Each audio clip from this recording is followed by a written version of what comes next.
Welcome to the Market Matters weekly video update. Now Shawn, at this present point in time, we're seeing the banks cool off. ANZ dropped below 30 today, and Bank of Queensland is getting quite close to where you've said in the past you will buy it, around the $11.15 mark. Now, what is your current view on the banks, the likes of CBA, the likes of NAB, and also your smaller banks, your Bendigos, your Bank of Queenslands, etc.? Okay, I think the banks are fascinating. They've been fascinating all year. I think the banks will have an underperformance in 2014. I've been saying this for a few months, and they are. They're down about 10%. I think ANZ, Westpac in particular, is down well over 10%. CBA a bit less, but then CBA has got the dividend coming up. It's got this report coming up. So the banks are fascinating here because you've got ANZ, you've got Bank of Queensland, they're yielding over 6.1%. You frank that up, you're getting 8.5% fully franked in the bank. They might give you 3.5%. So that's really quite compelling.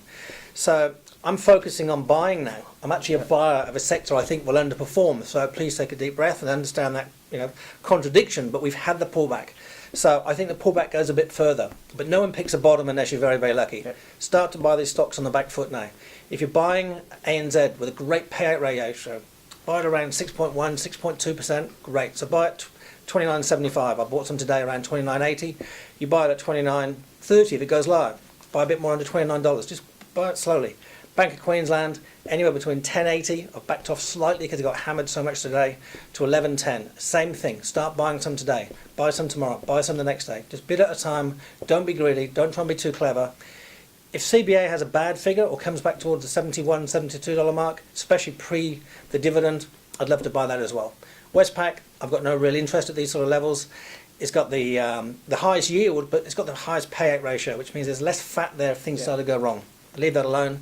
National Bank, obviously you're playing a bit about the Europe thing.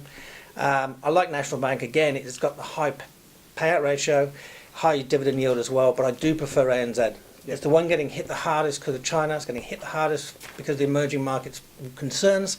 I think that will be gone in 3 months' time, and you look back at these levels and say, should have bought more. So are you implying you're not going to see massive amounts of growth this year in the banking space? However, you think they'll be higher at the end of the year as to where they are now, and you're also going to pick a couple of dividends up along the way? No, I think they could be the same price as they are today. Yep. But if you pick up the dividends, you're picking up 6 or 7%, you're picking up the franking credits towards 9%, great, stay with them. Do I think you're going to have the stellar run of 10, 20% capital gain and the dividends? Yep. No, I don't. And what does concern me is I think 55% of the banks are now owned by the private guy on the street. The average private investor, me and you, we don't always do that well because we all jump on board late. Yeah. So don't chase the banks. They pull back 10 or 15%, great, good buying. They start going up again and make new highs, for example, this year, I will sell all of mine. Sure, great. Thanks a lot for that, Shawn.